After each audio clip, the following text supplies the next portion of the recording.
Hi hello வணக்கம். இது TNPSC next gen YouTube channel. இப்போ நம்ம என்ன பார்க்க போகிறோன்னா, வெங்கடேசன் அவர்கள் எழுதின தற்கால தமிழ்நாட்டு வரலாறு புத்தகத்திலேருந்து இந்திய விடுதலை போராட்டத்தில் தமிழ்நாட்டின் பங்கேற்பு 1885லேருந்து 1947 வரைக்கும் எந்த மாதிரி இருந்தது அப்படிங்கிறத பார்க்க போகிறோம். இது எங்கே கவர் ஆகுது அப்படின்னா, நம்ம நியூ டிஎன்பிஎஸ்சி சிலபஸில் யூனிட் 6ல் தமிழக வரலாறும் பண்பாடும் அப்படிங்கிற டாப்பிக்கில் கவர் ஆகுது. இந்த வெங்கடேசன் அவர்கள் எழுதின தற்கால தமிழ்நாட்டு வரலாறு புத்தகத்தை ப்ரிப்பேர் பண்ணணும்னு நினைக்கிறவங்களுக்கு கண்டிப்பாக இந்த வீடியோ பயனுள்ளதாக இருக்கும். இப்போது லெசனுக்குள்ளே போகலாம். காங்கிரஸ் இந்தியாவின் பழம்பெரும் ஒரு அமைப்பு. இது உண்மையிலேயே ஒரு தேசிய நிறுவனம். காங்கிரஸ் ஒரு குறிப்பிட்ட வகுப்பாரையோ அல்லது ஒரு சாராரின் நலன்களையோ காப்பாற்றுவதற்காக ஏற்படுத்தப்பட்டது அல்ல அப்படின்னு சொல்லிட்டு யார் சொன்னாங்க அப்படின்னா, மகாத்மா காந்தி சொல்லியிருக்காரு. வரலாற்று நிகழ்ச்சி. இந்திய தேசிய காங்கிரஸோட தோற்றமே ஒரு வரலாற்று நிகழ்ச்சி தான் அப்படின்னு சொல்கிறாங்க. மேற்கத்திய பண்பாட்டின் தாக்கம், இந்திய சமுதாய சமய மறுமலர்ச்சி, ஆங்கில அதிகார வர்க்கத்தின் ஆதிக்க போக்கு, அந்நிய அரசாங்கத்தின் சுரண்டல் கொள்கை ஆகியவற்றின் விளைவாகவே இந்தியர்கிட்ட ஒரு தேசிய உணர்ச்சி உருவாச்சுன்னு சொல்லலாம். அடுத்து சென்னை, வங்காளம், பம்பாய் போன்ற ராஜதானிகளில் துவக்கப்பட்ட அரசியல் சார்ந்த அமைப்புகள் இந்திய தேசியத்தோட ஊற்றுக்கண்களாக ஆச்சு. இந்த போக்கின் இயல்பான விளைவே இந்திய தேசிய காங்கிரஸோட தோற்றம். காங்கிரஸ் துவக்கப்பட்டதுக்கு அப்புறம் இந்திய விடுதலை போராட்டத்தில் ஒரு புதிய திருப்பமே ஏற்பட்டது. இந்த போராட்டத்தின் துவக்க காலத்தில் தமிழ்நாட்டின் பங்கேற்பு பெருமைக்குரியதாக இருந்தது.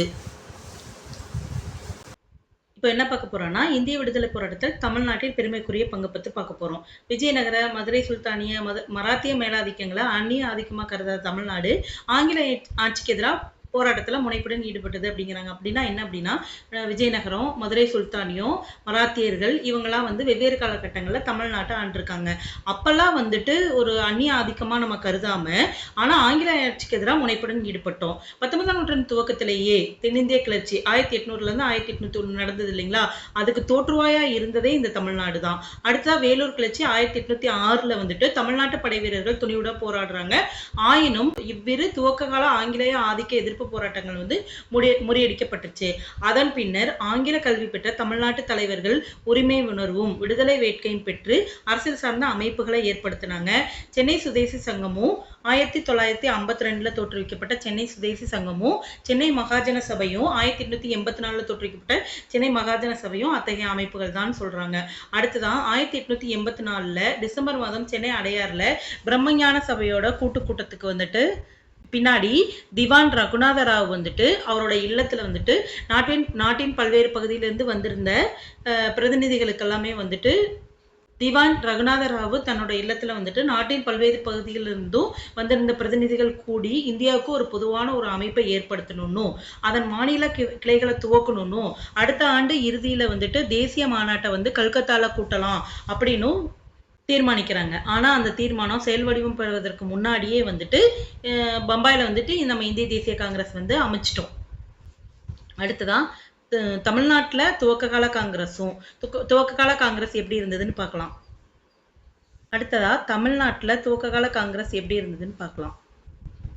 முதல் மாநாட்டில் தமிழ்நாட்டின் பிரதிநிதிகள். ஆலன் ஆக்டேவியன் ஹியூமோட சோர்வற்ற முயற்சியின் விளைவா இந்திய தேசிய காங்கிரஸோட முதல் மாநாடு 1885 டிசம்பர் 28 பம்பாயில கூடுச்சு. ஏவோ ஹியூம் என்று அழைக்கப்படுற ஆலன் ஆக்டேவியன் ஹியூம் ஆங்கில அதிகாரி அவரோட சோர்வற்ற முயற்சியின் விளைவா 1885 டிசம்பர் 28 பம்பாயில முதல் மாநாடு கூடுது. அதுல பார்த்தீங்கன்னா கூட்டத்துல கலந்து கொண்ட 72 பிரதிநிதிகள்ல சென்னை மாநிலங்கள்ல இருந்து போனவங்க 21 பேர். அவங்கள தமிழ்நாட்டு பகுதியில குறிப்பா 16 பேர் போயிருக்காங்க. இது இந்த வருஷம் குரூப் 4ல கேட்கப்பட்ட கேள்வி. தமிழ்நாட்டில இருந்து எத்தனை பிரதிநிதிகள் முதல் மாநாட்டில் கலந்துக்கிட்டாங்க அப்படின்னு சொல்லிட்டு. அடுத்ததான் எஸ் சுப்பிரமணிய ஐயர், வி அனந்தச்சாரியார், வீரராகவாச்சாரி, அதுக்கப்புறமா ரெங்கைய நாயுடு, சுவாமிநாத ஐயர், வெங்கட சுப்பராய பந்துலு, கேசவ பிள்ளை, சிங்காரவேலு முதலியார், ரங்காச்சாரி, எஸ்.வி. அதல்யி, சபாபதி முதலியார், பால்பட்டர் பிள்ளை, சாமிநாத ஐயர், நரசிம்மனு நாயுடு, வெங்கட சுப்பராயலு இவங்களாம் தான் தமிழ்நாட்டு பிரதிநிதிகள். இவங்க எல்லாருமே சென்னை மகாஜன சபையின் சார்பாக தான் போனாங்க. இவர்களன்றி சென்னை ட்ரேஷியன் சங்கத்தின் தலைவர் டிஎஸ் ஒயிட். இவங்க இல்லாமல் சென்னை ட்ரேஷியன் சங்கத்தின் தலைவர் TS white, Chennai collector R Raghunatha Iyer, Arcot பேராசிரியர் கே சுந்தரராமன், திருவள்ளூர் டிஎன் ஐயர், இவங்க எல்லாமே பார்வையாளர்களாக போயிருக்காங்க. முதல் காங்கிரஸ் மாநாட்டு தலைவராக டபிள்யூசி பானர்ஜியோட பெயரை வழிமொழிஞ்சு மாநாட்டின் முதல் தீர்மானத்தை முன்மொழிந்த பெருமை தமிழ்நாட்டு பிரதிநிதியான எஸ் சுப்பிரமணிய ஐயருக்கு கிடைச்சிருக்குது.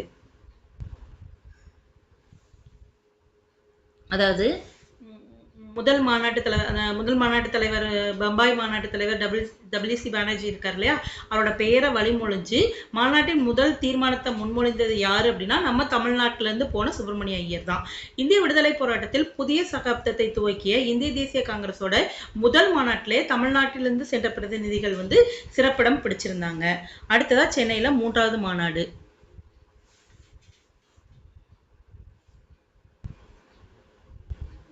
1886 டிசம்பர் மாதம் கல்கத்தாவில் நடைபெற்ற காங்கிரஸின் 2வது மாநாட்டுக்கு சென்னையிலேருந்து எத்தனை பேர் போயிருந்தாங்க அப்படின்னா 47 பேர் போயிருந்தாங்க.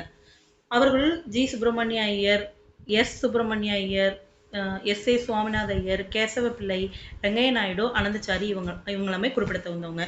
அடுத்ததாக காங்கிரஸோட 3வது மாநாடு 1887 டிசம்பர்ல. அடுத்ததாக காங்கிரஸோட 3வது மாநாடு 1887 டிசம்பர்ல சென்னை நகரில் தற்போது 1000 விளக்கு என்று அழைக்கப்படும் பகுதியில் 1000 விளக்கு அப்படிங்கிற பகுதியில் மக்கீஸ் தோட்டம் அப்படிங்கிறதுல சிறப்பாக நடக்குது 3வது மாநாடு. இதுக்கு தலைமை யாருன்னா பக்ருதீன் தியாப்ஜி. பக்ருதீன் தியாப்ஜி தலைமையில் கொண்ட அந்த மாநாடு திறந்தவெளி திடலில் பிரத்யேகமாக அமைக்கப்பட்ட அலங்கார பந்தல்ல தன்னோட நடவடிக்கைகளை மேற்கொண்டது. சென்னை மாநிலத்தின் சார்பாக 362 பிரதிநிதிகள் கலந்துக்கிட்டாங்க. இதுல சென்னை பட்டதாரிகள் சங்கம், அந்த 362 பிரதிநிதிகள்ல சென்னை பட்டதாரிகள் சங்கம், சென்னை மகாஜன சபை, திருவல்லிக்கேணி இலக்கிய சங்கம், தென்னிந்திய வர்த்தக கம்பெனி, அதுக்கடுத்து சென்னை மெட்டல் கம்பெனி, அஞ்சுமான் முப்த இஸ்லாம், புரசைவாக்கம் இந்து நிதி, சானார் முன்னேற்ற சங்கம் ஆகிய பல்வேறு அமைப்புகளைச் சேர்ந்த பிரதிநிதிகள் இந்த மாநாட்டில் கலந்துக்கிறாங்க. சென்னை மாநாட்டின் ஒரு சிறப்பு அம்சம் என்ன அப்படின்னா அதோட செலவுல பெரும்பகுதி பொதுமக்கள்கிட்ட இருந்து வசூலிக்கப்பட்டதான். அடுத்த மாநாட்டு வரவேற்பு குழு செயலரும் இந்து பத்திரிகை நிர்வாகியுமான விஜயராகவாச்சாரி தமிழ்ல எழுதின காங்கிரஸ் வினாவிடை அப்படிங்கிற சிறு நூலை மலிவு விலையில விற்பனை செஞ்சு அதுல கிடைச்ச நிதியும் மாநாட்டு செலவுக்கு பயன்படுத்தப்பட்டது. இந்த சென்னை மாநாட்டோட ஸ்பெஷல் என்ன அப்படின்னா இந்த மாநாட்டோட செலவோட பெரும்பகுதி மக்கள்கிட்ட இருந்து வசூலிக்கப்பட்டது. அது மட்டும் இல்லாம இந்து பத்திரிகை நிர்வாகி அப்போ இருந்த விஜயராகவாச்சாரி எழுதின காங்கிரஸ் வினாவிடை அப்படிங்கிற ஒரு சிறு நூல் மலிவு விலையில விற்பனை செய்யப்பட்டு அதுல கிடைச்ச நிதியும் மாநாட்டு செலவுக்கு பயன்படுத்தியிருக்காங்க. அடுத்ததான் ராஜா சர் டி மாதவராவ் வரவேற்பு குழு தலைவராக பணியாற்றி மாநாட்டை வெற்றிகரமாக நடத்தி கொடுத்தாரு. ராவ் சாஹிப் மூக்கனாச்சாரி தமிழ்ல பேசி அனைவரது பாராட்டையும் பெற்றாரு. சென்னையில் நடந்த இந்திய தேசிய காங்கிரஸ் மாநாட்டில் ராவ் சாஹிப் மூக்கனாச்சாரி அப்படிங்கிறவர் தமிழ்லேயே பேசி அனைவரது பாராட்டையும் பெற்றாரு. அப்போது சென்னை கவர்னராக இருந்த கன்னிமாரா பிரபு சென்னை மாநாட்டில் கலந்து கொண்ட பிரதிநிதிகள் அனைவருக்கும் சிறப்பு விருந்திருந்து சிறப்பிக்கிறாரு. அடுத்ததா துவக்க கால காங்கிரஸோட தமிழ்நாடு நெருங்கி தொடர்பு கொண்டிருந்தது. காங்கிரஸ் ஸ்டார்டிங்ல தமிழ்நாட்டுக்கும் காங்கிரஸுக்கும் ஒரு நல்ல கனெக்ஷன் இருந்தது. 1887க்கு அப்புறம் 1894, 98, 908, 923, 927 மொத்தம் 7 வாட்டி காங்கிரஸ் மாநாடு சென்னையில நடந்திருக்கு. 1887க்கு அப்புறம் 1894, 1898, 1908, 1923, 1927 ஆகிய ஆண்டுகளில் காங்கிரஸ் மாநாடு சென்னை நகரில் நடந்திருக்கு. 1920 கவுஹாத்தி காங்கிரஸ் மாநாட்டில் தலைவர் யாருன்னா சிபி விஜயராகவாச்சாரி. 1920 கவுஹாத்தி மாநாட்டுக்கு தலைவர் யாருன்னா சிபி விஜயராகவாச்சாரி. அதுக்கப்புறம் 1926 கவுஹாத்தி காங்கிரஸ் மாநாட்டு தலைவர் யாருன்னா எஸ் சீனிவாச ஐயங்கார். இவங்க 2 பேரும் யாருன்னா தமிழ்நாட்டை சேர்ந்தவங்க. அடுத்ததா துவக்ககால காங்கிரஸ் தலைவர்கள் அனைவரும் ஆங்கில கல்வி பெற்ற செல்வாக்கும் மிக்க அரசாங்க விசுவாசிகளாவே இருந்தாங்க. அடுத்ததா விக்டோரியா மகாராணியோட மறைவின் போது அரசு விசுவாசம் தெளிவாக வெளிப்பட்டது. 1901 இந்துவும் சுதேசமித்திரனும் தமிழ்நாட்டு மக்களின் கருத்துக்களை பிரதிபலிச்சிச்சு. அப்போ இருந்த பத்திரிகைகளான இந்துவும் சுதேசமித்திரனும் நம்ம தமிழ்நாட்டு மக்களோட கருத்துக்களை பிரதிபலித்தன. அவை அவ்வப்போது அரசாங்கத்தின் நோக்கையும் போக்கையும் கண்டிக்காவிட்டாலும் குறை கூறிட்டு தான் இருந்தாங்க. இந்த நூற்றாண்டின் துவக்கத்தில் நிகழ்ந்த வங்கப் பிரிவினையும் 1905 நடந்த வங்கப் பிரிவினையும் ஜப்பான் ரஷ்யாவை தோற்கடித்த நிகழ்ச்சி 1904 இருந்து 5 டைம்ல நடந்த. அடுத்து நம்ம என்ன பார்க்க போறோம்னா தமிழ்நாட்டு மிதவாதிகள். கோபாலகிருஷ்ண கோகலேவை பின்பற்றினவங்க காங்கிரஸ் மிதவாதிகள் என்று அழைக்கப்பட்டனர். காங்கிரஸ்லயே வந்துட்டு மிதவாதிகள் தீவிரவாதிகள்னு 2 குரூப் இருந்தாங்க. இதுல பாத்தீங்கன்னா கோபாலகிருஷ்ண கோகலேவை ஃபாலோ பண்ணவங்க காங்கிரஸ் மிதவாதிகள் என்று அழைக்கப்பட்டனர். இப்பதான் நம்ம யாரை பத்தி பார்க்க போறோம்னா தமிழ்நாட்டு மிதவாதிகள். கோபாலகிருஷ்ண கோகலேவை பின்பற்றினவங்க காங்கிரஸ் மிதவாதிகள் என்று அழைக்கப்பட்டனர். காங்கிரஸ்ல வந்துட்டு மிதவாதிகள் தீவிரவாதிகள்னு 2 குரூப் இருந்தாங்க இல்லையா. இதுல வந்து கோபாலகிருஷ்ண கோகலேவை ஃபாலோ பண்ணவங்க என்னன்னா மிதவாதிகள் என்று அழைக்கப்பட்டனர். கோகலேவோட வழக்கரமா திகழ்ந்த தமிழ்நாட்டை சேர்ந்த வி.எஸ். சீனிவாச சாஸ்திரி வந்துட்டு மிதவாதிகளுக்கெல்லாம் மிதவாதியா இருந்திருக்காரு. வி.எஸ். சீனிவாச சாஸ்திரியை தான் நம்ம என்ன சொல்றோம் அப்படின்னா மிதவாதிகள்லாம் மிதவாதி. அவரை போன்றே பி.எஸ். சிவசாமி ஐயரும் வி. கிருஷ்ணசாமி ஐயரும் டி.ஆர். வெங்கட்ராம சாஸ்திரியும் இந்தியன் ரெவ்யூ பத்திரிகை ஆசிரியரான ஜி.ஏ. நடேசன், அதாவது ஜி.ஏ. நடேசன் அவர்கள் நடத்தின பத்திரிகை வந்துட்டு இந்தியன் ரெவ்யூ.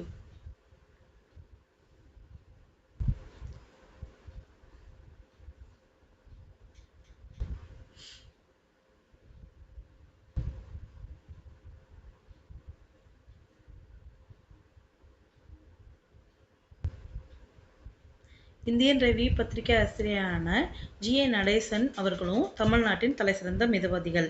அப்போ வந்து தமிழ்நாட்டின் தலைசிறந்த மிதவாதிகளா யார் சொல்றாங்க அப்படின்னா வி.எஸ். சீனிவாச சாஸ்திரி வந்துட்டு மிதவாதிகளுக்கெல்லாம் மிதவாதினும், சிவசாமி ஐயர், வி. கிருஷ்ணசாமி ஐயர், வெங்கட்ராம சாஸ்திரி, அப்புறமா வந்துட்டு ஜி.ஏ. நடேசன். இந்த ஜி.ஏ. நடேசன் வந்து நடத்திய இதழ் தான் வந்துட்டு இந்தியன் ரெவ்யூ அப்படிங்கிற பத்திரிகை.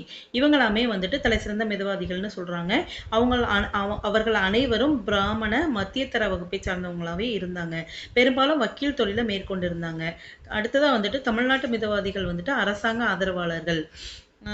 ஆதரவாளர்களா இருந்தாங்க. அது மட்டும் இல்லாம மிண்டோமார்லி சீர்திருத்தத்தின் விளைவாக 1909 ஏற்படுத்தப்பட்ட மிண்டோமார்லி சீர்திருத்தத்தின் விளைவாக ஏற்படுத்தப்பட்ட சென்னை சட்டமன்றத்துல மிதவாதிகள் இடம்பெற்றிருந்தாங்க. அடுத்ததா வந்துட்டு வி. கிருஷ்ணசாமி ஐயரும் சிவசாமி ஐயரும் வந்துட்டு 1914க்கு முன்னாடி சென்னை மாநில கவர்னர் ஆட்சிக்குழுவில் இடம்பெற்ற முக்கிய மிதவாத தலைவர்கள். அதாவது 1914க்கு முன்னாடி சென்னை மாநில கவர்னரோட ஆட்சிக்குழுவில் வந்துட்டு இவங்க 2 பேரும் இடம்பெற்றிருந்தாங்கன்னு சொல்றாங்க, வி. கிருஷ்ணசாமி ஐயரும் சிவகாமி ஐயரும். அப்புறம் வந்துட்டு 1917 ஆகஸ்ட் 20ஆம் தேதி வெளியிடப்பட்ட மாண்டேகோட அறிக்கை வந்துட்டு தமிழ்நாட்டு மிதவாதிகள் வந்து ஆர்வத்தோட ஆதரிக்கிறாங்க. இதே மாதிரி இரட்டை ஆட்சியும் அவங்க ஏத்துக்கிட்டாங்க. அதுக்கப்புறம் வந்துட்டு சீனிவாச சாஸ்திரி போன்ற மிதவாத தலைவர்கள் ரவுலட் சட்டத்தை எதிர்த்து சத்தியாகிரகத்தில் நின்று ஒதுங்கியே நின்னாங்க. ஒதுங்கி நின்றதோட மட்டுமின்றி அந்த நேரடி நடவடிக்கையை வந்து கண்டிக்கவும் செஞ்சாங்க. காந்தி அவர்கள் வந்துட்டு அந்த ரவுலட் சட்டத்தை தொடர்ந்து நேரடி நடவடிக்கை நாள்னு ஒன்று இது பண்ணாங்க இல்லைங்களா, அதை வந்து எதிர்க்கவும் செஞ்சாங்க அப்படின்னு சொல்றாங்க. சீனிவாச சாஸ்திரி போன்ற மிதவாத தலைவர்கள் வந்துட்டு ரவுலட் சட்டத்தை எதிர்த்து சத்தியாகிரகத்தினின்றும் ஒதுங்கியே நின்றனர். ஒதுங்கி நின்றதோட மட்டுமல்லாம அந்த நேரடி நடவடிக்கையை வந்து கண்டிக்கவும் செஞ்சிருக்கிறாங்க. அதனாலதான் வந்துட்டு காந்தி வந்து தன்னோட ரவுலட் சத்தியாகிரகத்துக்கு வந்துட்டு தமிழ்நாட்டு தீவிரவாதிகளோட ஆதரவா நாட வேண்டியதா போயிடுச்சு அப்படின்னு சொல்லிட்டு சொன்னவர் யாருன்னா டேவிட் அர்னால்டு. தமிழ்நாட்டில் இருந்த மிதவாதிகள் வந்துட்டு ரவுலட் சட்டத்தை எதிர்க்காமலும் அதுக்கப்புறமா வந்துட்டு ஆங்கில அரசுக்கு ஆதரவாக செயல்பட்ட மாதிரி இருந்ததுனால காந்தி வந்து தன்னோட ரவுலட் சத்தியாகிரகத்துக்கு வந்துட்டு தமிழ்நாட்டில் இருந்த தீவிரவாதிகளோட ஆதரவை வந்து நாட வேண்டியதாயிடுச்சு. அடுத்ததான் இந்த தமிழ்நாட்டு தீவிரவாதிகள் யாரு அப்படிங்கிறத பார்க்கலாம். கோபாலகிருஷ்ண கோகலேவை பின்பற்றினவங்க மிதவாதிகள்னு அழைச்சோம். அதே மாதிரி பாலகங்காதர திலகரை பின்பற்றினவங்கள என்னன்னு சொல்றோம் அப்படின்னா தீவிரவாதிகள் அப்படின்னு சொல்லி அழைக்கிறோம். சேலம் விஜயராகவாச்சாரியரை தமிழ்நாட்டு தீவிரவாதத்தின் தந்தை என்று சொல்றோம். தமிழ்நாட்டின் தீவிரவாதத்தின் தந்தை யாருன்னா சேலம் விஜயராகவாச்சாரி. அவரது பாசறையில பயிற்சி பெற்றவர்கள் தான் சி. ராஜகோபாலாச்சாரி. சேலத்தை தென்னாட்டின் பூனா என கருதி கொண்டு திலகர் அடிபற்றி தமிழ்நாட்டு தீவிரவாதிகள் செயல்பட்டாங்க. நம்ம சேலத்தை வந்துட்டு தென்னாட்டின் பூனா அப்படின்னு கருதி திலகர் அடிபற்றி தமிழ்நாட்டு தீவிரவாதிகள் செயல்பட்டாங்க. சென்னையில் டி.எம். நாயர், கஸ்தூரிரங்க ஐயங்கார், ராமசாமி ஐயங்கார், ரெங்காச்சாரி இவங்களாமே செல்வாக்கு மிக்க தீவிரவாதிகளாக செயல்பட்டுட்டு இருந்தாங்க. வங்கப்பிரிவினையின் விளைவாக எழுந்த தேசிய இயக்கத்தால் பெரிதும் கவரப்பட்ட வ.உ. சிதம்பரம் பிள்ளை, வ.உ.சி இருக்கார் இல்லைங்களா, அவர் தூத்துக்குடியில் சுதேசி கப்பல் கம்பெனி ஒன்றை 1906 நவம்பரில் துவங்குறாரு. 1907 ஆண்டில் நடைபெற்ற சூரத் காங்கிரஸ் 100க்கும் மேற்பட்ட தமிழ்நாட்டு தீவிரவாதிகளை திரட்டி வருமாறு வ.உ. சிதம்பரம் பிள்ளைக்கு அரவிந்த் கோஷ் கொடுத்த தந்தியை சிறமேற்கொண்டு தமிழ்நாட்டு திலகரான வ.உ.சி சென்னைக்கு போயிட்டு சுப்பிரமணிய பாரதியோடையும் மண்டையம் சீனிவாச்சாரியுடனும் கலந்து பேசி தமிழ்நாட்டு பிரதிநிதிகளை சூரத் மாநாட்டுக்கு கூட்டிட்டு போறாங்க. அதுக்கப்புறமா சுரேந்திரநாத் எத்திராஜ், திருவல்லிக்கேணி கிருஷ்ணமாச்சாரி, பாரதியார், வ.உ.சி, சீனிவாச ராகவாச்சாரி, சக்கரை செட்டியார் ஆகிய தமிழ்நாட்டு தீவிரவாத பிரதிநிதிகள் திலகரை சூழ்ந்து கொண்டு அவருக்கு பாதுகாப்பு அளித்தனர். தமக்கு எத்தனை அடிபட்ட போதும் திலகரை காக்க வேண்டும் என்று அசையாது நின்ற இந்த சென்னை பிரதிநிதிகளோட தீரத்தன்மையை எண்ணும்போது உடல் புல்லரித்து மிகுந்த மகிழ்ச்சி உண்டாகியது அப்படின்னு சொல்லிட்டு தன்னோட அனுபவத்தை எழுதியிருக்கார் பாரதியார். அடுத்ததான் 1908 பிப்ரவரி மாதம் கோரல் மில் தொழிற்சாலை. கோரல் மில் தொழிற்சாலை எப்போ நடந்தது அப்படின்னு சொல்லி ஷார்ட்கட் பார்த்தீங்கன்னா 8 மணி நேரம் மில்லில் வேலை செய்யணும். ஷார்ட்கட் ஞாபகம் வச்சுக்கோங்க. கோரல் தொழிற்சாலை வேலை நிறுத்தத்தில் வ.உ. சிதம்பரம் பிள்ளை சம்பந்தப்பட்டதும், மார்ச் மாதம் தடை உத்தரவை மீறி அவரும் சுப்பிரமணிய சிவாவும் பொதுக்கூட்டத்தில் பேசியதும் அவர்கள் இருவரும் கைது செய்ய காரணமாயிடுச்சு. அந்த கோரல் மில் தொழிற்சாலை பிரச்சனையும், அதுக்கப்புறம் மார்ச் மாதம் தடை உத்தரவை மீறி சுப்பிரமணிய சிவாவும் அவரும் பொதுக்கூட்டத்தில் பேசினதும் அவங்க 2 பேர்த்தையும் கைது செய்யறதுக்கு காரணமாயிடுச்சு. அவங்க கைதானதை அடுத்து தூத்துக்குடியிலேயும் திருநெல்வேலியிலையும் வன்முறை கலவரங்கள் ஏற்பட்டு துப்பாக்கி சூட்டில் முடிஞ்சிருச்சு. 1911 ஜூன் 11ஆம் தேதி, இதில் ஜூன் 11ன்னு இருக்கு, சரியான பாடப்புத்தகத்தில் ஜூன் 17ன்னு இருக்கு. ஜூன் 17ஆம் தேதி வாஞ்சிநாதன் திருநெல்வேலி மாவட்ட துணை கலெக்டர் மணியாச்சி ரயில் நிலைய சந்திப்பு நிலையத்துல சுட்டுக் கொள்றாரு. வன்முறை நிகழ்ச்சிகளை ஒடுக்க அரசாங்கம் மேற்கொண்ட அடக்குமுறையின் விளைவா தமிழ்நாட்டு தீவிரவாதிகள் மறைமுகமா செயல்பட தொடங்கிட்டாங்க. அவர்கள சி. சுப்பிரமணிய பாரதியாரும், வ.வி. சுப்பிரமணிய ஐயரும், நீலகண்ட பிரம்மச்சாரியும், சுதேசி பத்மநாப ஐயரும், சுப்பிரமணிய சிவாவும் குறிப்பிடத்தகுந்தவங்க. அடுத்தது தமிழ்நாட்டு தேசிய போராளிகள். மிதவாதிகள், தீவிரவாதிகள் ஆகியோரின் சட்ட ரீதியான நடவடிக்கைகளை கூட பிரிட்டிஷ் அரசாங்கம் முறியெடுத்த போது தீவிரவாதிகள்ல சிலர் பயங்கரவாதிகளா மாற ஆரம்பிச்சிட்டாங்க. இந்த மிதவாதி, தீவிரவாதின்னு 2 குரூப் இருக்கும்போது தீவிரவாதிகளோட அவங்களோட சட்ட ரீதியான நடவடிக்கைகளை பிரிட்டிஷ் அரசாங்கம் முறியடிச்ச போது சிலர் பயங்கரவாதிகளா கூட மாற ஆரம்பிச்சாங்க. அந்த டைம்ல மிதவாதிகளிடமிருந்து தீவிரவாதிகள் தோன்றியது போன்று தீவிரவாதிகளிடமிருந்து பயங்கரவாதிகள் உருவாக ஆரம்பிச்சிட்டாங்க. இவர்கள சிலர் 1905 லண்டன்ல ஹோம் ரூல் லீக் அப்படிங்கிற அமைப்பையும், 1906 இந்தியா விடுதி அப்படிங்கிற முகாமையும் அமைக்கிறாங்க. அந்த தீவிரவாதிகள்ல சிலர் பயங்கரவாதிகளா மாறினாங்க இல்லையா, அவங்கள சிலர் 1905 லண்டன்ல ஹோம் ரூல் லீக் அப்படிங்கிற ஒரு அமைப்பையும், 1906 இந்தியா விடுதி அப்படிங்கிற ஒரு முகாமையும் அமைக்கிறாங்க.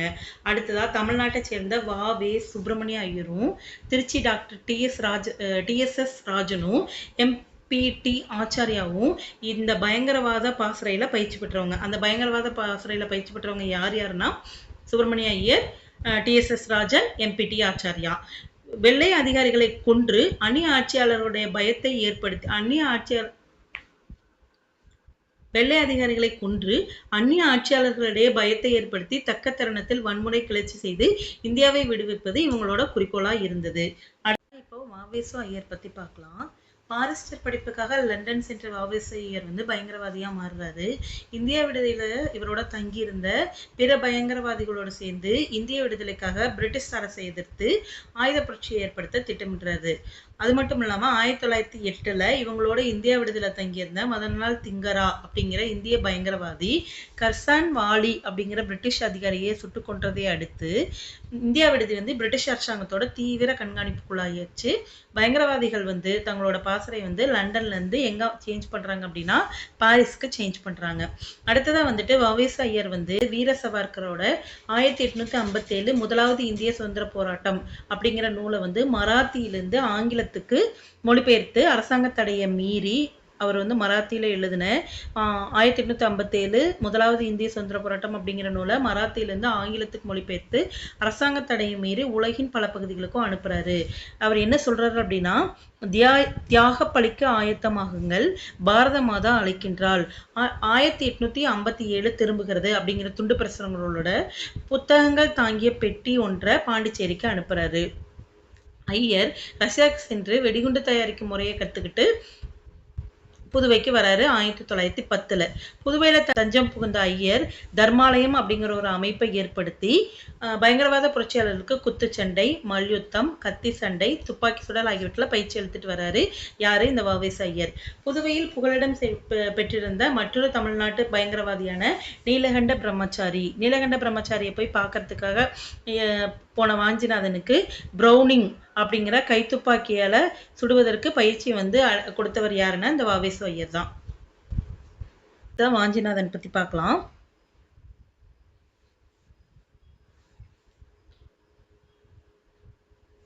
செங்கோட்டை ரகுபதி ஐயரோட பையனான வாஞ்சிநாதன் வந்துட்டு திருவிதாங்கூர்ல புனலூர்ல அரசாங்க காட்டு இலாகா அதிகாரியா பணிபுரிஞ்சிட்டு வருவாரு. வ.உ. சிதம்பரம் பிள்ளை, சுப்பிரமணிய சிவா போன்ற தூய்மையான தேசியவாதிகளுக்கு இழைக்கப்பட்ட கொடுமையால வெள்ளை அதிகாரிகளுக்கு எதிராக வெறுப்பையும் வஞ்சத்தையும் வளர்த்து கொண்டார் இந்த வாஞ்சிநாதன். அரசாங்க அடக்குமுறை காரணமா வந்துட்டு நெல்லை கலெக்டர் ராபர்ட் வில்லியம் ஆஷ் அப்படிங்கிற அதிகாரியை வந்து சுட்டுக்கொள்ள திட்டமிடுறாரு. புதுவையிலிருந்து நீலகண்ட பிரம்மச்சாரியை வந்து சந்திக்கிறாரு. வ.வே.சி. ஐயரிடம் துப்பாக்கி சுட பயிற்சி பெறாரு. 1911 ஜூன் 17 அன்னைக்கு கொடைக்கானலுக்கு செல்றதுக்காக வந்துட்டு திட்டமிட்டு புகைவண்டியில தன்னோட மனைவியோட புறப்பட்டு சென்று கொண்டிருந்த ஆஷை வந்து மணியாச்சி புகைவண்டி ரயில் நிலையத்துல வந்துட்டு ப்ரௌனிங் கைத்துப்பாக்கியால சுட்டு கொண்டுட்டு தன்னையும் சுட்டு கொண்டு உயிர் தியாகம் செய்யறாரு வாஞ்சிநாதன். அடுத்தது நீலகண்ட பிரம்மச்சாரியை பத்தி பார்க்கலாம். நீலகண்ட பிரம்மச்சாரி ஆஸ் கொலை வழக்கில் குற்றவாளியாக கருதப்பட்டு 7 ஆண்டு காலம் சிறை தண்டனை பெறுறாரு. அந்த வாஞ்சிநாதன் வந்து ஆசை சுட்டு கொன்றாரு இல்லையா, அந்த இதுல வந்துட்டு முதல் குற்றவாளியா வந்துட்டு நீலகண்ட பிரம்மச்சாரி சிக்கிறாங்க. அவருக்கு 7 ஆண்டு கால சிறை தண்டனை கிடைக்குது. இவர் புதுவையில் தஞ்சம் புகுந்திருந்த போது 1910 ஏப்ரல் 10 வந்துட்டு 1910 ஏப்ரல் 10ஆம் தேதி வந்துட்டு பாரத மாதா சங்கம் என்ற அமைப்பை வந்து ஏற்படுத்தினாரு. ஆக்சுவலி வந்துட்டு இதுல 1910 இருக்கு, நம்ம படிக்கிற டெக்ஸ்ட் புக்ல 1904 இருக்கும். திருநெல்வேலி மாவட்டத்தில் உள்ள அந்நிய அதிகாரிகளை கொன்று இந்தியாவுக்கு சுயராஜ்யம் பெறுவதே இதன் நோக்கமாகும். சங்க உறுப்பினர்கள் வந்து காளி சிலைக்கு முன்னாடி நின்றுட்டு தலைவரின் ஆணைக்கு கட்டுப்பட்டு எதையும் தியாகம் செய்ய தயாராக இருப்பதாக ஆள்காட்டி விரலை அறுத்து ரத்தத்தில் தைத்து கையொப்பமிட்டனர். ரகசிய சதி வேலைகளில் ஈடுபட்டனர். சங்கேத மொழிகள்ல வந்துட்டு கடிதங்களை எழுதிக்கிட்டாங்க. நீலகண்ட பிரம்மச்சாரி வந்து ஆஸ் கொலை வழக்கில் குற்றவாளியாக கருதப்பட்டு 7 ஆண்டு காலம் சிறை தண்டனை பெற்றாரு. இவர் வந்து இந்த வாஞ்சிநாதன் சுட்டு கொன்றாரு இல்லையா ஆஸ் கொலை வழக்கு, அதுல வந்துட்டு முதல் குற்றவாளியா இவரை தான் சேர்த்துவாங்க. இவர் புதுவையில் தஞ்சம் புகுந்திருந்த போது 1910 ஏப்ரல் 10ஆம் தேதி பாரத மாதா சங்கம் என்ற அமைப்பை ஏற்படுத்துறாரு. திருநெல்வேலி மாவட்டத்தில் உள்ள அந்நிய அதிகாரிகளை கொன்று இந்தியாவுக்கு சுயராஜ்யம் பெறுவதுதான் இந்த பாரத மாதா சங்கத்தோட நோக்கம் அப்படின்னு சொல்லி சொல்றாங்க. இச்சங்க உறுப்பினர் என்ன பண்றாங்க அப்படின்னா காளி சிலைக்கு முன்னாடி நின்றுட்டு தலைவரின் ஆணைக்கு கட்டுப்பட்டு எதையும் தியாகம் செய்ய தயாரா இருப்பதாக தங்களோட ஆள்காட்டி விரலை அறுத்து ரத்தத்துல தோச்சு கையொப்பமிடுறாங்க. ரகசிய சதி வேலைகள்ல ஈடுபடுறாங்க. சங்கேத மொழிகள்ல கடிதங்களை எழுதிக்கிறாங்க. நீலகண்ட பிரம்மச்சாரியின் தலைமையில் இயங்கி வந்த பயங்கரவாத புரட்சிப்படை ஐரோப்பிய நாடுகள் இருந்து ஆலோசனையும் ஆயுத உதவியும் பொருளுதவியும் பெற்றுட்டு வராங்க. அதாவது இவங்களுக்கு வந்துட்டு ஐரோப்பிய நாடுகள் இருந்து ஆலோசனை, ஆயுதம், பொருளுதவி இதெல்லாமே கிடைக்குது. புதுவையில வந்துட்டு சூரியோதயம் அப்படிங்கிற பத்திரிகை வந்து நடத்திட்டு வராரு. யாருன்னா நீலகண்ட பிரம்மச்சாரி. வாஞ்சிநாதன் ஆசை சுட்டுக் கொள்வதற்கு முன்னாடி புதுவை வந்து நீலகண்ட பிரம்மச்சாரியை மீட் பண்றாரு. நீலகண்ட பிரம்மச்சாரி மீது சாட்டப்பட்ட ஆஸ் கொலை குற்றம் நிரூபிக்கப்பட்டதாக கூறி இவருக்கு வந்துட்டு 7 ஆண்டு கால சிறை தண்டனை வந்து வழங்குறாங்க. அடுத்தது வந்துட்டு இவர் 2 ஆண்டு காலம் சிறையில் இருந்த பின்னர் 1914 பெல்லாரி சிறையில இருந்து தப்பிச்சிட்டாரு. எனினும் 2 நாட்களில் தர்மாவரம் புகவேண்டி நிலையத்துல வந்துட்டு இவரை பிடிச்சிடுறாங்க. சிறையிலிருந்து தப்பியுடைய குற்றத்திற்காக மேலும் 6 மாத கால சிறை தண்டனை விதிக்கிறாங்க. சிறை மீண்ட நீலகண்ட பிரம்மச்சாரி கம்யூனிஸ்டா மாறுறாரு. வங்க போராட்டத்தில் ஈடுபட்டு 1922 மறுபடியும் வந்துட்டு 10 வருஷம் சிறை தண்டனை பெறாரு நீலகண்ட பிரம்மச்சாரி. அதுக்கப்புறமா வ.வே.சி. ஐயர் வந்து சேரன் மாதேவியில வந்துட்டு பரத்வாஜ ஆசிரமம் அப்படிங்கிற ஒண்ணு நிறுவியதை போன்று இவர் வந்துட்டு நீலகண்ட பிரம்மச்சாரி கர்நாடகத்துல நந்திமலை ஆசிரமம் அப்படின்னு ஒண்ணு அமைச்சு அமைதியா வாழ்ந்து தன்னோட 88வது வயசுல வந்து உயிர் நீக்கிறாரு நீலகண்ட பிரம்மச்சாரி. அடுத்ததான் மாடசாமி. மாடசாமிங்கிற ஒருத்தரை பத்தி பார்க்கலாம். இவர் யார் அப்படின்னா ஒட்டப்பிடாரத்தில் பிறந்த மாடசாமி வ.உ.சி.யோட வழக்கரமா இருந்து சட்டப்பூர்வமா நடத்தப்பட்ட சுதேசி கிளர்ச்சியில பங்கேற்கிறாரு. பின்னர் வாஞ்சிநாதன் சார்ந்திருந்த பயங்கரவாத படையில வந்து இவருமே சேர்றாரு. ஆஸ் கொலைக்கு பிறகு தலைமறை வாஞ்சிநாதன் கூட சேர்ந்து பயங்கரவாத படையில சேர்ந்து இவரும் செயல்படுறாரு. வாஞ்சிநாதன் வந்து ஆசை சுட்டு கொண்ட அந்த கொலைக்கு அப்புறம் தலைமறைவாகிட்டாரு. இவரை கைது செய்ய பகீரத பிரயத்தனம் செய்யப்பட்டது. இவரது வீட்டில் இருந்த பொருட்களும் அவருக்கு சொந்தமான நிலங்களும் பறிமுதல் செய்யப்பட்டுச்சு. ஒட்டப்பிடாரம் மாடசாமி வந்துட்டு பாண்டிச்சேரிக்கு போயிட்டு அதுக்கப்புறம் சிங்கப்பூர் வழியா ஜெர்மனிக்கு சென்று விட்டதா கருதப்படுது. இந்த மாடசாமி யார் அப்படின்னா நம்ம வ.உ. சிதம்பரம் நாடோட வழக்கரமா இருந்து செயல்பட்டவர். அடுத்ததான் வந்துட்டு எம்பிடி ஆச்சாரியா பத்தி பார்க்கலாம். இந்த எம்பிடி ஆச்சாரியா வந்துட்டு சென்னை திருவண்ணைக்கேணியில வாழ்ந்து வந்த மைசூரை சேர்ந்த மண்டையம் குடும்பத்தை சேர்ந்தவர். இவரது முழு பெயர் வந்து மண்டையம் பிரதிவாதி. அந்த எம்பிடி இருக்கு இல்லைங்களா, அந்த எம்பிடிக்கு அப்ரிவேஷன் வந்துட்டு மண்டையம் பிரதிவாதி திருமலாச்சாரியார். இவர் வந்துட்டு லண்டன் இந்தியா விடுதியில வந்துட்டு வ.வே.சு. ஐயர், டி.எஸ்.எஸ். ராஜன் ஆகியோரோட தங்கிட்டு பயங்கரவாத புரட்சி நடவடிக்கையில ஈடுபட்டு இருந்தாங்க. இவர் தூத்துக்குடி குருநாத ஐயர், டாக்டர் செண்பகராமன், தூத்துக்குடியில இருந்த குருநாத ஐயர், டாக்டர் செண்பகராமன் அவங்களோட சேர்ந்து பெர்லின் முகாமில் இருந்த புரட்சியாளர்களிடையே மிகுந்த செல்வாக்கு பெற்றிருந்தார். பட்டதாரியான ஆச்சாரியா வந்துட்டு பெர்லின் முகாமில் இருந்து கொண்டு பயங்கரவாத ஆயுத புரட்சி வழி அந்நிய ஆதிக்கத்துல இருந்த இந்தியாவை வந்து எப்படிலாம் விடுவிக்கலாம் அப்படின்னு சொல்லிட்டு முயற்சி பண்ணிட்டு இருக்காரு நம்ம எம்பிடி ஆச்சாரியா. அடுத்ததா வந்துட்டு இந்த குருநாத ஐயர் பத்தி பார்க்கலாம். தூத்துக்குடி குருநாத ஐயர் வந்து போலீஸ் இலாகால தலைமை காவலராக ஒர்க் பண்ணவர். வ.உ.சி. நடத்திய சுதேசி இயக்கத்தில் பங்கேற்கிறதுக்காக வேலையை வந்து விட்டுட்டு வெளியே வராரு. வ.உ.சி. கைதானதை அடுத்து நெல்லை நகர்ல நடைபெற்ற கலவரத்துல ஈடுபட்டு அரசாங்க கட்டிடங்களுக்கு தீ வைத்ததா வந்துட்டு இந்த குருநாத ஐயரை வந்து கைது செய்யப்படுறாங்க. வ.உ.சி. கைது பட்டப்ப அங்க திருநெல்வேலியில போராட்டம் நடக்கும் இல்லைங்களா, அந்த போராட்டத்துல வந்துட்டு கலந்துக்கிட்டு இவர் வந்துட்டு அரசாங்க கட்டிடங்களுக்கு தீ வச்சாருன்னு சொல்லி இவரை கைது பண்றாங்க. வழக்கு நடந்தது, சிறை தண்டனை வழங்கப்பட்டது. சிறை மீண்ட இவர் வந்து திரும்பியும் வந்துட்டு பெர்லின் போயிட்டு அங்க தங்கியிருந்த பயங்கரவாத புரட்சியாளரோட சேர்ந்து இந்திய விடுதலை கிளர்ச்சிக்கு பாடுபட்டதா கருதப்படுது. அடுத்ததான் டாக்டர் செண்பகராமன்.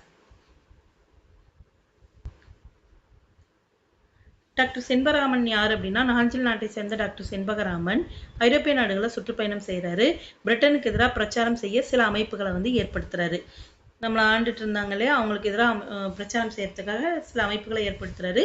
அப்புறம் வந்துட்டு ப்ரோ இந்தியா அப்படிங்கிற பெயர்ல ஒரு பத்திரிகை ஒன்று நடத்துறாரு.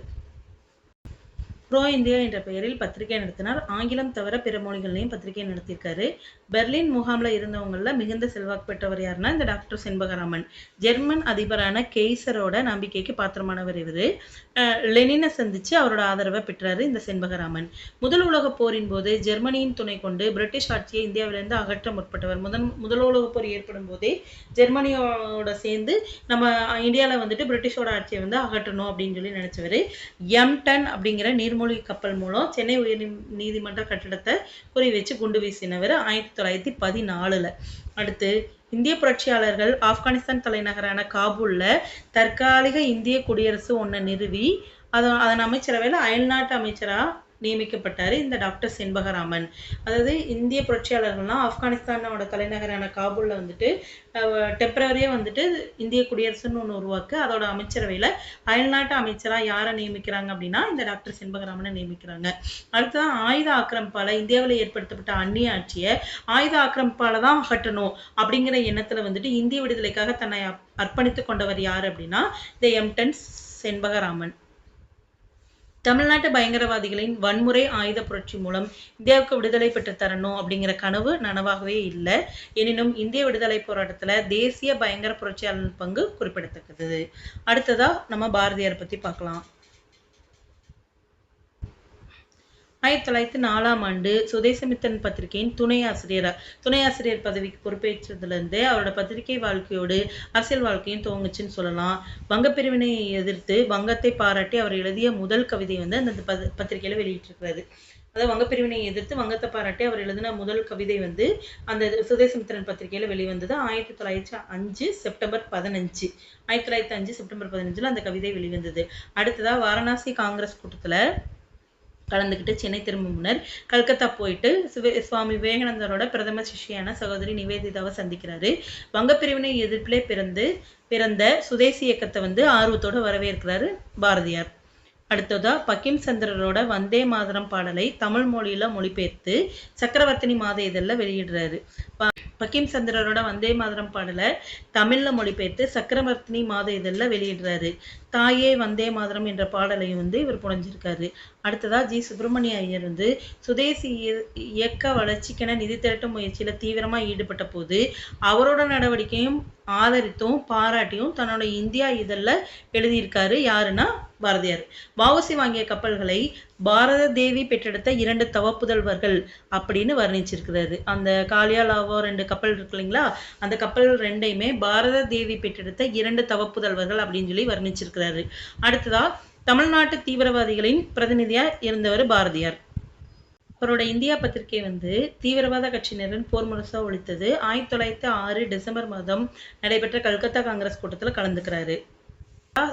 இருந்த தலைவரா அந்த கூட்டத்தில் தலைவராக ஸ்டெட் என்ற ஆங்கிலேயரை நியமிக்கணும் அப்படின்னு சொல்லிட்டு மிதவாதிகள் மேற்கொண்ட முயற்சி வந்துட்டு இவர் வந்து மூடத்தனம் அப்படின்னு சொல்லி கண்டிக்கிறாரு.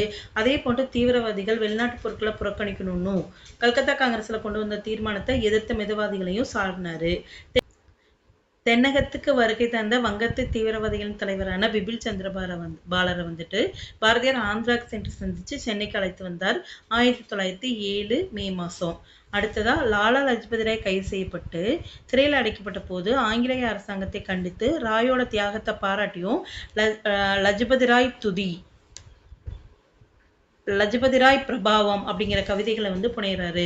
மிதவாதிகளை கேலி செய்தும் தீவிரவாதிகளை புகழ்ந்தும் பல பாடல்களை இயற்றியிருக்கிறார் பாரதியார்.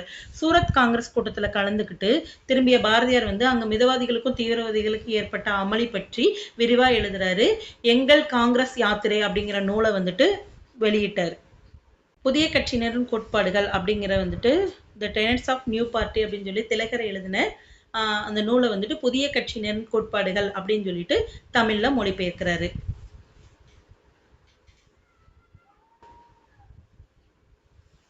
தேசிய தீவிரவாதிகள் கட்சியின் தென்னகத்து செயலரான வஉசி வந்துட்டு தீவிர பிரச்சாரத்திலும் போராட்டத்திலும் ஈடுபட்டு இருந்த போது அவரின் அழைப்பின் பேரில் நெல்லை கலெக்டர் விஞ்சை சந்திச்சத தேசபக்தனுக்கு ஆங்கிலேயன் சொன்னது, ஆங்கிலேயனுக்கு தேசபக்தன் சொல்றது என்ற தலைப்புல வந்து பாடுறாரு. வஉசி சிவா ஆகியோரை கைது செய்து சிறையில் அடைத்து பின்னர் அவர்கள் மீது வழக்கு தொடரப்பட்ட போது பாரதியார் வந்துட்டு நெல்லையிலேயே தங்கியிருந்து பல நாட்கள் நீதிமன்றத்துக்கு சென்று விசாரணையை கவனித்து வந்ததோட மட்டும் இல்லாம வஉசி சிவா ஆகியோருக்கு சார்பாக சாட்சி சொல்லவும் தயாராகி இருந்தாரு. வழக்கு முடிந்த பின் வஉசிக்கு 40 ஆண்டு சிறையும் சிவாவுக்கு 10 ஆண்டு சிறை தண்டனையும் விதிக்கப்பட்ட போது நீதிபதி பின்கேவோட தீர்ப்பை வந்து எதிர்த்தார் பாரதியார். அதுக்காக வந்துட்டு அவரோட இந்தியா பத்திரிகை ஆசிரியரை கைது செய்ய உத்தரவு பிறப்பிக்கப்பட்டது. அப்பத்திரிகையின் ஆசிரியர் எம் ஸ்ரீனிவாசன் கைது செய்யப்பட்டு 5 ஆண்டுகள் சிறை தண்டனை பெற்றாரு. சிறை செல்வதை தவிர்க்க விரும்பிய பாரதியார் வந்துட்டு அப்பதான் வந்துட்டு பாண்டிச்சேரியில தஞ்சம் புகுறாரு 1908 ஜூன்ல. அடுத்தது தன்னோட 27வது வயதுல வந்துட்டு புதுவை புகுந்த பாரதியார் வந்துட்டு சிதம்பரனாரும் வஉசியும் சிவாவும் சிறையில கொடுமைப்படுத்தப்பட்டதை அறிந்து குமுறினார், பதறினார், பாடினார். இந்தியாவுக்கு வந்துட்டு பிரிட்டிஷார் வழங்கிய மார்லி மிண்டோ சீர்திருத்தத்தை வந்து கேலி செஞ்சாரு. வாஞ்சிநாதன் வந்து ஆசை கொலை செய்த செய்தி கேட்டு அதிர்ச்சியுற்றார். அதை ஒரு துரதிர்ஷ்டமான சம்பவம், எதிர்பாராத விபத்து அப்படின்னு சொல்லி வர்ணிச்சிருக்கிறாரு. வாஞ்சிநாதன் வந்து கொலையை வந்துட்டு ஆஷா கொலை செய்தியை கேட்டு அதிர்ச்சியுற்றதோட மட்டுமல்லாம அது ஒரு துரதிர்ஷ்டமான சம்பவம், எதிர்பாராத விபத்து அப்படின்னு சொல்லி வர்ணிச்சிருக்கிறாரு. கொலையை வன்மையா கண்டிச்சும் எழுதியிருக்கிறாரு பாரதியார். அவருக்கு வந்துட்டு அரசியல் வந்துட்டு கொலையிலையும் ஆயுத புரட்சியிலையும் நம்பிக்கை இல்லை. அதனாலதான் வந்துட்டு அந்த விஷயத்த வந்து துரதிர்ஷ்டமான சம்பவம்னு எதிர்பாராத விபத்துன்னு சொல்லியிருக்கிறாரு. புதுவை வாசம் பாரதியாரை தேசிய கவிஞராகவும் இலக்கிய படைப்பாளியாகவும் உரைநடை கட்டுரையாளராகவும் தத்துவஞானியாகவும் மனிதாபிமான முனிவராகவும் மாற்றுச்சு. புதுவை புகலிட வாழ்க்கையில் சலிப்புட்டு தனது மனைவி மக்களோட தமிழ்நாடு திரும்பிய பாரதியார் கைது செய்யப்பட்டு கடலூர் சிறையில் அடைக்கப்பட்டார் 1918 டிசம்பர்ல.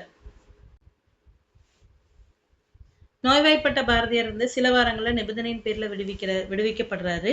1919 மார்ச் மாதம் ரவுலட் சட்டம் வந்துட்டு எதிர்ப்புப்பட்டு தமிழ்நாட்டு தலைவரிடம் பேச சென்னை வந்த காந்தியடிகளை சந்திச்சு பேசுறாரு பாரதியார்.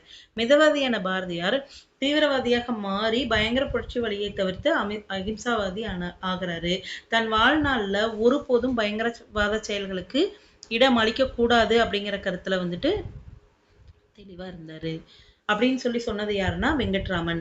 பாரதியார் வந்துட்டு தன்னோட வாழ்நாள்ல வந்துட்டு ஒருபோதும் பயங்கரவாத செயல்களுக்கு இடம் கொடுக்க கூடாது அப்படிங்கிற கருத்துல வந்து தெளிவா இருந்தாரு அப்படின்னு சொன்னது யாருன்னா பாரதியார் பத்தி சொன்னது யாருன்னா வெங்கட்ராமன்.